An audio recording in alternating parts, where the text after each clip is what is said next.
मित्रों नमस्कार, मेरा नाम है नीलेश जैन।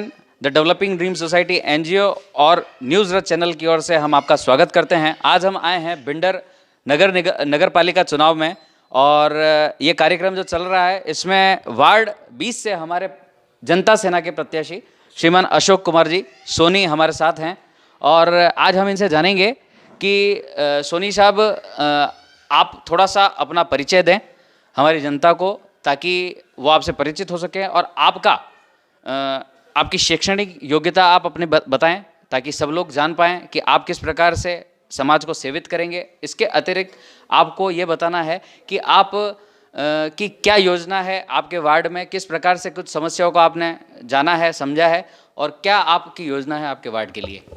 श्रीमान सोनी साहब, मेरे वार्ड में सबसे पहले आप अपना परिचय जरूर दें। मैं अशोक कुमार सोनी, मेरी शैक्षिक योजना सेकेंडरी स्कूल, आगे कॉलेज भी किया हुआ है मैंने, लेकिन वो ठीक एक परिस्थिति व्यवस्था एक पढ़ाई जारी नहीं रख सके। और पहले भी मैं महाराज साहब के साथ में काम कर चुका हूँ, 5 साल भारतीय जनता पार्टी से पार्षद रहा हूँ उनके साथ।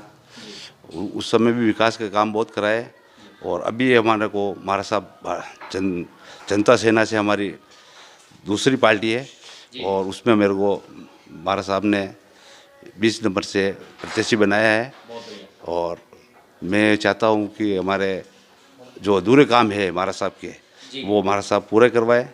वार्ड नंबर 20 में ये पूरी भिंडर की वैसे समस्या है, एक सीवरेज की और एक पानी की और एक जो नालियाँ वगैरह है उनकी, ये सारी व्यवस्था महाराज साहब ने बोला है और हम इनको कार्य को पूरा करवाएंगे। तो सबसे पहले तो साहब आपको महाराज साहब की तरफ से चुने जाने के लिए प्रत्याशी के रूप में आपको बहुत बहुत बधाई। और आपने जो जनता की समस्याओं का आपने ध्यान रखा है कि सीवरेज की प्रॉब्लम आपने बताई है, तो सीवरेज की प्रॉब्लम के बारे में आपकी क्या योजना है, क्या प्लानिंग है, किस प्रकार से सीवरेज की प्रॉब्लम सॉल्व होगी लोगों की।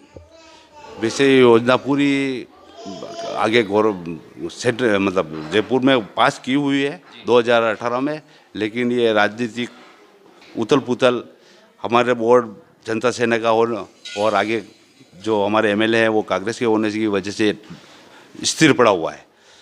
अब ये क्या है कि महाराज साहब अगर वापस हमारा बोर्ड बनता है तो सबसे पहले प्रायोरिटी है सीवरेज की और भिंडर वासियों के लिए। अच्छा, इसके अतिरिक्त और भी आपने जब जनसंपर्क में आप गए हैं तब आपने और भी कुछ समस्याएं लोगों की महसूस की है, या वार्ड में साफ़ सफाई से संबंधित कोई परेशानी आपने महसूस की है? तो इस संबंध में आपका जैसे एक स्लोगन चलता है स्वच्छ भारत अभियान, तो इस संदर्भ में आपकी क्या योजना है? नहीं, वैसे साफ सफाई में हमारे यहाँ नगर पालिका में भी अच्छी है व्यवस्था है, लेकिन जो भी थोड़ी बहुत है कमी, जैसे हमारे जो घर घर या डोर डोर ये कचरा भी लेते हैं उसमें कमी है, इसको पूरी की जाए करने की कोशिश करेंगे। और थोड़ी पानी की समस्या है, जो वो पानी की समस्या भी हम पूरी करेंगे। रोडें वगैरह है कम उनकी है, वो भी करेंगे। तो आपको क्या लगता है कि भिंडर चुनाव में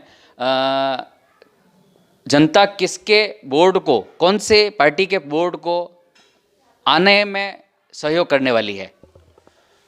भिंडर की जनता वैसे 80% लोग महाराज साहब के साथ में है और 90% 99% संभावना यही है कि महाराज साहब का बोर्ड बनेगा और हम ये जो महाराज साहब के जो सपने हैं, हमारे जो सपने हैं ये पूर्ण होंगे।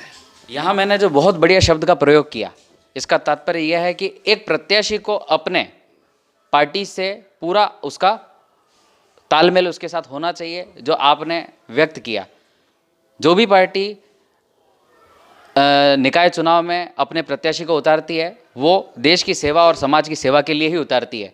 हम यहाँ पर सबको समभाव से देखते हैं और हम ये सोचते हैं कि जो भी प्रत्याशी पार्टी के द्वारा, जो भी प्रत्याशी यहाँ पर जनता के द्वारा चुना जाए वो यहाँ पर श्रेष्ठ काम करे, चाहे वो आप हों चाहे इस वार्ड के और भी खड़े हुए प्रत्याशी। तो अगर आप चुनाव को, क्योंकि देखते हैं कि सिक्के के दो पहलू है, हार और जीत सिक्के के दो पहलू हैं, आप जीत भी सकते हैं और आप हार भी सकते हैं। अगर आप हारते हैं तो प्रतिपक्ष के रूप में आप अपनी क्या योजना रखते हैं? प्रतिपक्ष के रूप में हमारे जो भी जो नया वो कैंडिडेट पार्षद आएगा जो मैं अपेक्षा रखता हूँ वही उसको पूरा करें और उसको कोशिश यही करेंगे। आपका उसमें सहयोग हाँ, यही सहयोग रहेगा कि हमने जो बातें कही है वो उसको क्रियान्वित करें। मित्रों, सबसे बड़ी बात मैं आज आपके सामने ये रखना चाहता हूँ कि एक जन सेवक का जो मूल कर्तव्य होता है वो है राष्ट्र सेवा, जन सेवा। और जो बात आपने कही है ये एक सहयोग की भावना को व्यक्त करती है और कुल मिला के हमारा मूल लक्ष्य होता है कि हम जनता की सेवा कर सकें और अगर कोई कर रहा है तो उसको सहयोग कर सकें। और हमारा मूल मकसद है कि किसी भी प्रकार से हम जनता के लिए, जनता के बीच में जाकर उनके लिए सहयोगी बनाएं। आपका बहुत बहुत धन्यवाद अशोक जी भाई साहब, आपने बहुत उत्तम जानकारी हमारे दर्शकों को दी है। इसके लिए आपको हम पुनः धन्यवाद देते हैं और यहीं पर हम अपनी बातों को विराम देते हैं। धन्यवाद।